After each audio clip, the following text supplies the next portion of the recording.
a União Europeia e a crise migratória. A União Europeia é um bloco econômico constituído por 28 países. Foi criado na década de 1950 com o objetivo de findar as frequentes guerras entre países vizinhos, que culminaram na Segunda Guerra Mundial, e evitar futuros conflitos, criando um laço entre os países. Primeiramente foi chamado de CECA, Comunidade Europeia do Carvão e do Aço, que foi oficializada em 1951, no Tratado de Roma, sendo inicialmente formada por 6 países: França, Bélgica, Alemanha Ocidental, Itália, Luxemburgo e Holanda. Em 1957, vira a CEE, Comunidade Econômica Europeia, oficializado no Tratado de Paris, e apenas em 1993 foi chamado de UE, ou União Europeia, oficializado no Tratado de Maastricht. A União Europeia é um dos blocos econômicos mais populosos e mais ricos, sendo o único que chegou ao estágio de União Econômica e Monetária, onde foi adotada uma moeda própria nos anos 2000, chamada euro. O bloco é considerado supranacional, o que significa que ele é quase como um país, já que possui um banco, presidente e parlamento próprio, agindo em várias situações como um só país, tendo a sua participação no G20 como exemplo. Em 2016, entretanto, o bloco começou a enfrentar sérios desafios com a saída do Reino Unido, a partir de um referendo popular que ficou conhecido como Brexit, ou Britânicos Fora, saindo como vencedor com 51,9% dos votos. Mas por que isso aconteceu? Dentre os vários motivos, um em particular se destaca: a questão da crise migratória na União Europeia. A campanha pelo Brexit certamente foi muito fortalecida pela percepção de que o Reino Unido estava sendo prejudicado pela facilidade com que muitos estrangeiros, principalmente refugiados sírios, conseguiam migrar para o país. A alegação de que o país não possui controle efetivo sobre suas próprias fronteiras, por causa da União Europeia, pesou bastante para o resultado final. A crise migratória na Europa, também conhecida como crise migratória no Mediterrâneo e crise de refugiados na Europa, é como se denomina a crítica situação humanitária vivida pelas centenas de milhares de refugiados oriundos majoritariamente da África e Oriente Médio e da Ásia, em menor proporção, que buscam chegar à Europa Ocidental. A crise surgiu em consequência do crescente número de imigrantes irregulares que buscam chegar aos Estados-membros da União Europeia, através de perigosas travessias no Mar Mediterrâneo e pelos Balcãs, procedentes da África, Oriente Médio e Ásia do Sul.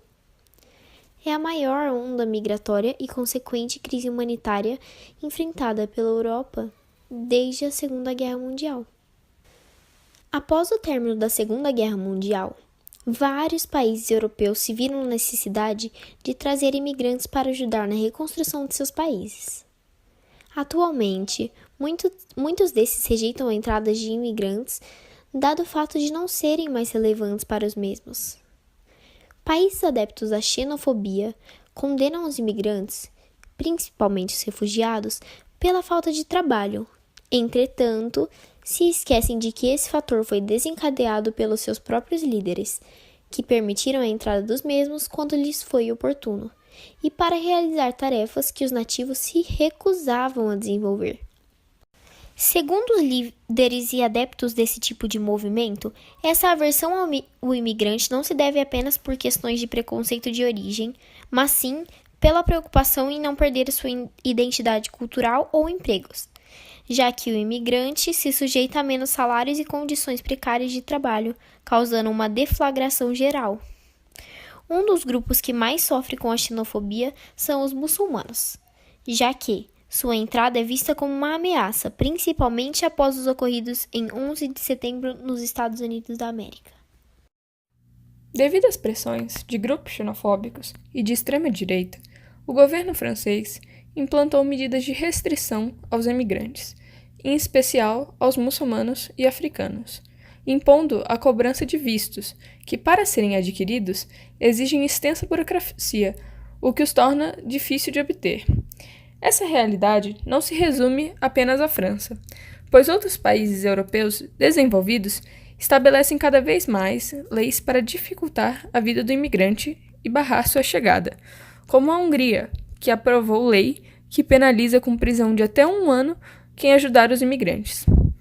Esse tipo de discriminação por parte da população da Europa, especialmente da parte ocidental, tem proporcionado o crescimento e a atuação de grupos radicais denominados de neonazistas e skinheads, grupos que promovem o resgate do nazismo na atualidade, dando continuidade às ideias nazistas, como a do racismo, do nacionalismo, do antissemitismo, do anticomunismo e, principalmente no cenário atual, a da xenofobia.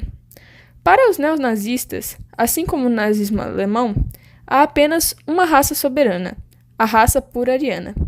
Esses chegam a ser extremistas e, na Alemanha, ocorre uma grande incidência de ataques e atentados à vida dos imigrantes.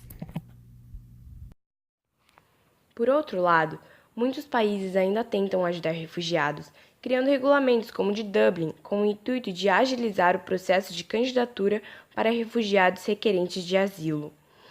Também foi criado um regulamento de cotas, onde cada país membro da União Europeia é obrigado a receber uma porcentagem de refugiados.